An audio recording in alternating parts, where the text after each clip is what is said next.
Hello everybody, hope you're having a fantastic day today. Thank you so much for checking out the video. Today I just wanted to cover what should be tomorrow's patch notes. Now none of these are set in stone, but it is definitely a good look into what you can expect tomorrow with the update going live. So yeah, let's get into it here. So big shout out to Nuka Knights. This is where I got all this information from. I will link them in the description. It's a great site to go to and a good source for information like this. And they do have the launch codes as well there if you ever need them. So yeah, I'll throw them in the, I'll throw them in a link in the description if you want to check it out. That'd be awesome.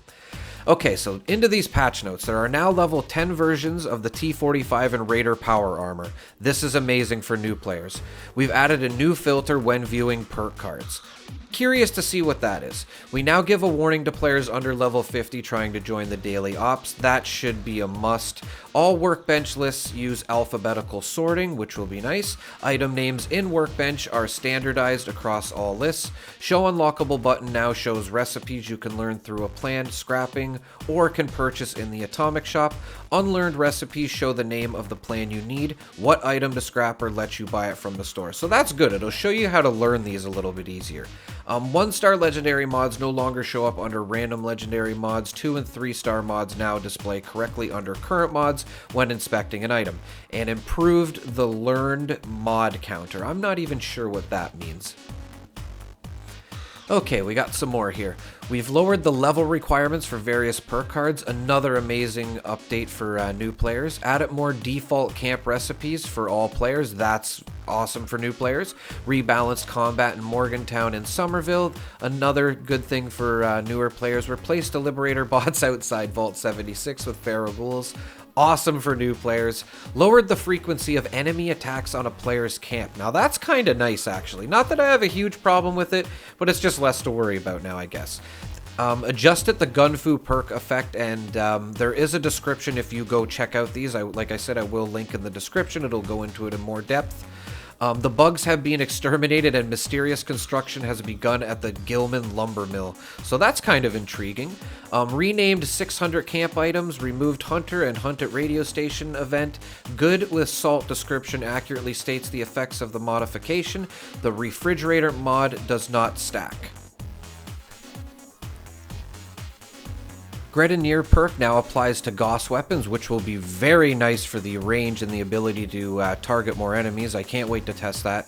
Players will no longer receive legendary power armor pieces as a reward from events and quests until level 20. Legendary creatures no longer mutate at 50% health to have health regeneration, but instead have an increased health. Various changes to health resistances such as Mr. Handy / Gutsy, and you can see the floaters in there too, and the angler. I'm hoping this is lowering the flame damage so it's not as ridiculous anymore. That would be amazing. Reduce the amount of pop-up information upon exiting the vault.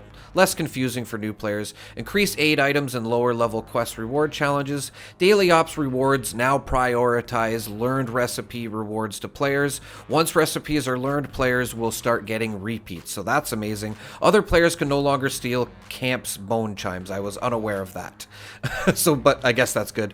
Adjusted the terrain around Moonshine Jamboree and fixed an issue that could cause the event to fail when depositing Gulper Venom. Can't say I've had that problem before, but that's good. It's fixed. Fixed various excavator power armor inconsistencies. Maybe we can collect more lead now again. Who knows? I can't wait to test that.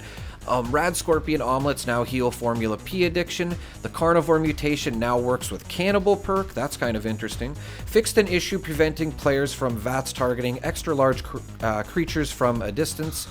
Fixed an issue causing combat groups to persist over long distances, keeping the player in combat. Fixed melee power attacks, sometimes not registering as power attacks.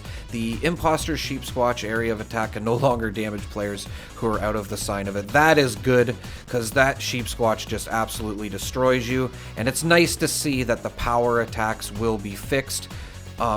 I'm more or less talking about the chainsaw, so that'll be nice. The Imposter Sheepsquatch area of attack, I already covered that. I didn't clip that right, I apologize for that. Fixed an issue where a player could become stuck in the vertibird post-expedition. Haven't seen that myself, nice that it's fixed though. Mutated party packs now grant healing salves when all recipes have been learned. Oh, that's awesome.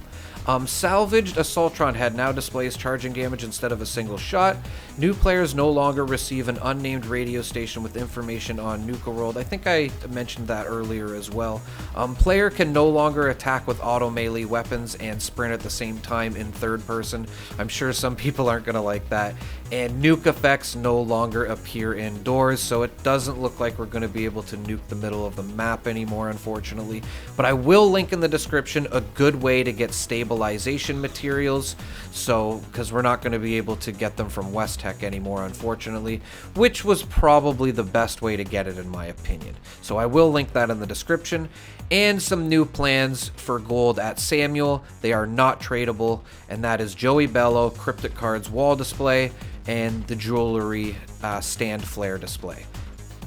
And yeah, that's pretty much just what I wanted to talk about, everybody. There is a lot more information. Like I said, I will link this site down in the description. You probably want to go check it out. There's a lot of good information there. Just an all-around awesome site that I was very much enjoying checking out today. So hopefully you guys can check it out too. And yeah, let me know what your thoughts are on some of these updates. You know, let me know if I missed anything or forgot to point out anything. And again, everybody, thank you so much for watching, and just have a lovely day.